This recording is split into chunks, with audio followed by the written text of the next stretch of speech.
Well, good morning and welcome to Our Stories.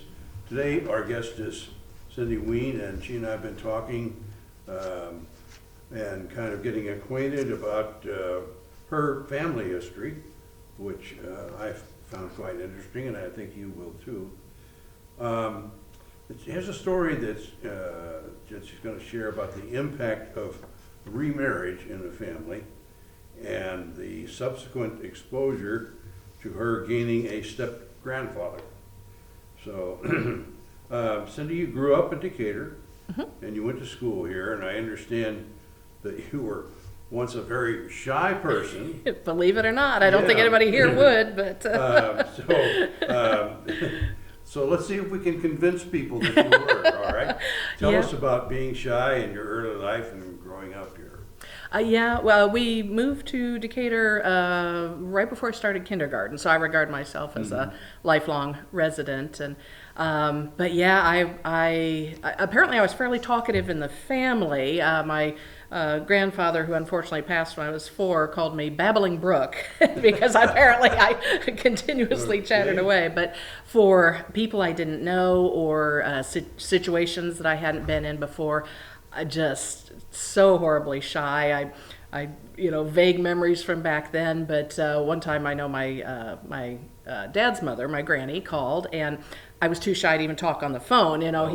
He put the phone to my ear, and she'd ask me a question, and I would nod my head, and Dad would have to say, she's saying yes. I just, was just very uncomfortable anywhere outside of my comfort zone. I also remember a time when I always took my lunch to school, but there was one day Mom didn't have time, and I was going to have to go through the hot lunch line for the first time, and I literally had a panic attack, tears and all that. So it was, like I said, I don't think anybody around here would believe me, but I was very shy with strangers and new situations. So when did that change? Junior high. I went off to Thomas Jefferson Middle School, and I think it was probably just the fact that I was forced to confront a new situation. There was nothing I could do about that, and I made a ton of new friends because, of course, several grade schools fed into that school, and I joined clubs and just really kind of came out of my shell. I think, part just being forced to do it and part just kind of that time of life. Was it scary to step out like that? Oh yeah. Had to ride the bus for the first time, and I didn't have any kids in the neighborhood. I grew up in a neighborhood where there just weren't any people under like grandparent age, and so I had to learn where to get the bus and be on the bus by myself, and then what bus to get onto after classes ended, and it was pretty intimidating at first, but like I said, I just kind of came out of my shell and really had a good time. Yeah, those are all kind of typical things of going into junior high. But when you're really shy and not used to asking people questions, speaking up, it makes it a very difficult thing to navigate. Very much, yeah. So now, in your family, your father got remarried, and about what age were you at that? I was, I think I just turned 19. They got married in June of 1986, and I think, and my birthday's in June, so I think I was 19.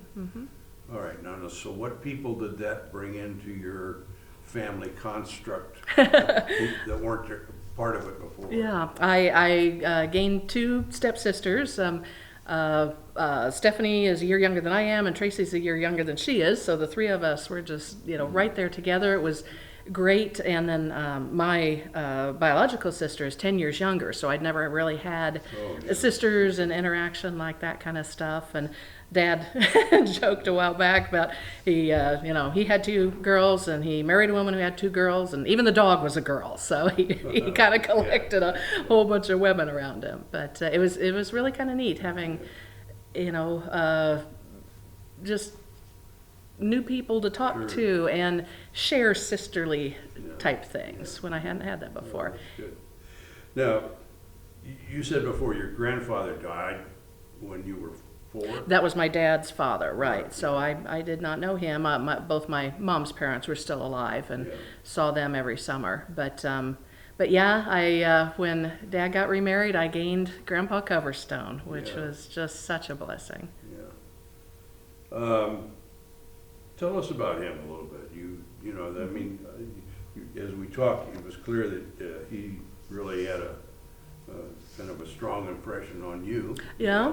Well, he's the reason I'm here at First Pres, because when I was looking for a church, I was kind of feeling pulled to come back to church, but I will admit the main reason was I was looking for a wedding venue. I was going to get married, and I knew Grandpa Hoyt attended here, and so I just asked if I could start coming here with him, and I obviously never left. Yeah. But I of course don't have the same experiences as my stepsisters do with him, because when the families blended, he I think was already retired or very close to, if he wasn't. But you know, so they had grown up with him. I just of course kind of got to know him as an adult, and he was just the most wonderful man. I mean, he just kept collecting grandkids through marriages and that kind of stuff, and we were all just his grandkids. He was always he did dad jokes decades before dad jokes even had a name. And he was always had a groaner to tell you,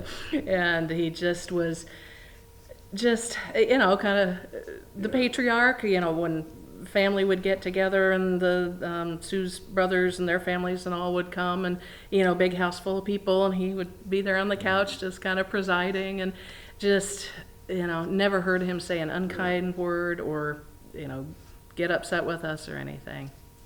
All right, we refer to him, as you and I were talking here, as your Grandpa Hoyt. We should tell people who he is, because that might help explain some of the connections.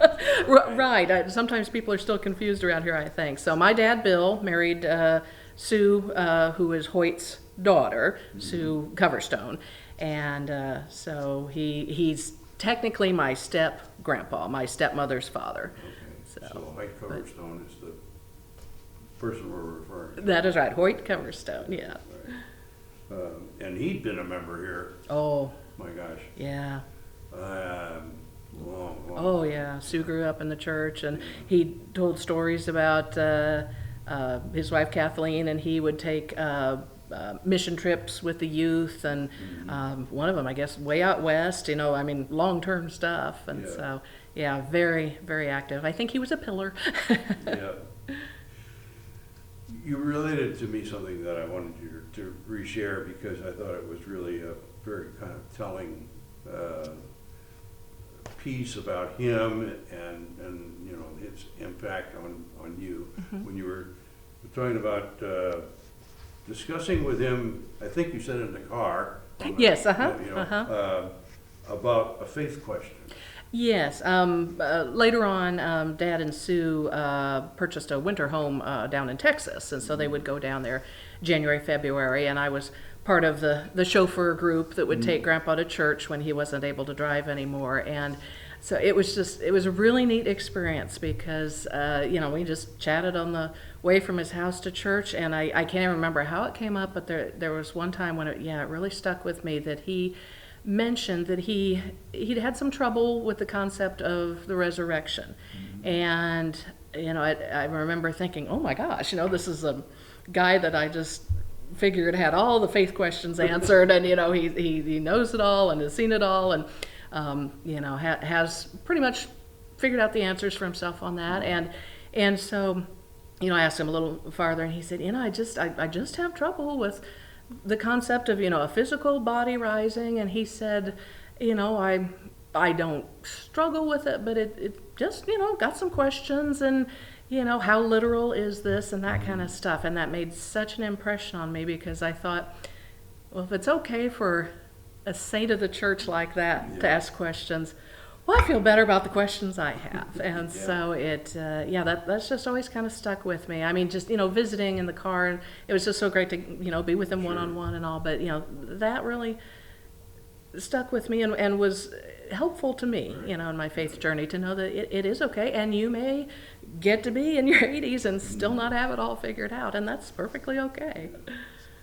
I think, you know, his approach really sort of was demonstrated, you know, kind of the concept of, you know, you learn and you explore by questioning. Right. Not by just accepting. Right. You know, Yeah. So, The older I get, the more I realize how much I don't know and how much the things I thought as a kid about what adulting was, you know, are just, it's very, very different. And yeah, you're exactly right. It's, the questioning is okay. And the, you know, not having answers is okay. So. But it's about the people that come into your life and give you a new perspective or, you know, a insight to something and all that. And, you know, just with Sue's side of the family, I've just, you know, they're I mean, they're family. It's just, everything just blended well, and I've gained a lot of new people to love, and he was definitely one of them. Very important. yeah. And again, I kind of came into his life when he was older, and, you know, maybe he, you know, got rattled a lot younger.